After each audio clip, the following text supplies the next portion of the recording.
I fully expect my D&T character to be evil by the end of this campaign, not because I want her to be, but because of the way I built her. If she keeps going down the same path, I don't picture her dying in a dungeon, I picture her sitting on a throne of ice, convinced she's earned it. Hello everyone, I'm Crickcast, and today I'm doing a deep dive into my D&D character, Zadil Skysong. I've only been playing her for a few weeks, but she's already one of my favourite characters I've played so far, and honestly, that might be a bad sign. In this video, I want to talk about who Zadil really is, why she makes the choices she does, and how mechanics and the party are slowly turning her into something way deeper and maybe darker than I originally planned. At her core, Zadil Skysong is a power-hungry overachiever with, let's call them, complicated daddy issues. It's not that she doesn't love her father, but she spent her whole life being like she's one of his tools, useful, replaceable, and never quite his equal. Without spoiling it too much, her father is a very important and powerful figure in the campaign, and Zadil definitely wants to be seen as his peer, not his pawn. I also intentionally gave her pieces of his personality, whether she realizes it or not. On paper, Zadil is a paladin sorcerer, but the real goal was to create a magical swordsman. Her magic manifests through ice and water, and she can manipulate reality and possibility, to the extent of improving her chances. And instead of a blade, she wields a quarterstaff, mostly so I can cast Shillelagh on it, making it do good damage without needing to raise my strength. Every part of that choice reflects one thing about Zadil. Zadil despises weakness in any form. Even as her magic grows stronger, she refuses to rely on it completely. She wants to be dangerous with or without spells, preferably while other people or creatures are doing the dirty work for her. I don't want to play a hero who chases justice at every turn. I want them to be someone who believes that every choice they make is right, because if it isn't, they believe it can be justified with enough money or enough power. Hence why Zadil's wisdom is innate. At the table, Zadil comes across as friendly and charming, but that friendliness is calculated. She sees the party as a powerful connection, and powerful connections are always worth maintaining. She's most honest around Rendor, who she worked with for a long time.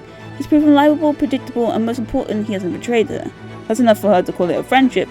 I don't know if that's a low bar or high. Zadil's also new to adventuring, which creates an interesting contrast. She likes control, manipulation, dominance, but in dangerous situations the party comes across, she's often forced into the back seat. And that's kind of opened her eyes to the usefulness of having companions. One of my favourite moments was when the party heard a creepy voice taunting us during a monster hunt, and while everyone else leaned in and was ready to fight, Zadil immediately wanted to turn around and leave. Power is great, dying for it is suboptimal. Morally, Zadil knows she's not a good person, but she doesn't see herself as evil, at least not yet. She believes she will do the right thing as long as the right thing doesn't interfere with her goals. The truth is, she values outcomes over people. She doesn't ask, is this good? She asks, how does this benefit me? That's the scary part, because it means she's only one bad day away from justifying something truly awful if the reward is big enough. Mechanically, I built Zadil to reflect that exact mindset. Her abilities focus on control and raw damage. Long time I want her to be a legitimate threat on the battlefield, not just strong but oppressive. She wants the battlefield to bend to her will, forcing enemies into bad positions or turning the terrain into her liking. Even in combat, she's not just fighting, she's managing the situation. The party dynamics is really interesting to me. As mentioned before, Zadil trusts Rendor because he's reliable and consistent. He's proven useful and loyal, which to her is priceless. She's wary of Magmalix because he's dangerous. He's a threat she can't overpower directly, which makes him unsettling, but also potentially useful if she can point the scimitars at something bigger than herself. And then there's Brother Bert. When he prays for Lathander, Zadil can't help roll her eyes, but she never says anything. She can tell there's more to him that meets the eye, and she knows better than to poke a bear she doesn't fully understand. So for now, she's watching. Zadil's long-time goal is to acquire the Ring of Winter. As a magical item merchant, it makes perfect sense that she heard rumors of it, and knowing her personality, she absolutely believes she's the exception to all the bad things the ring can do if she can find it.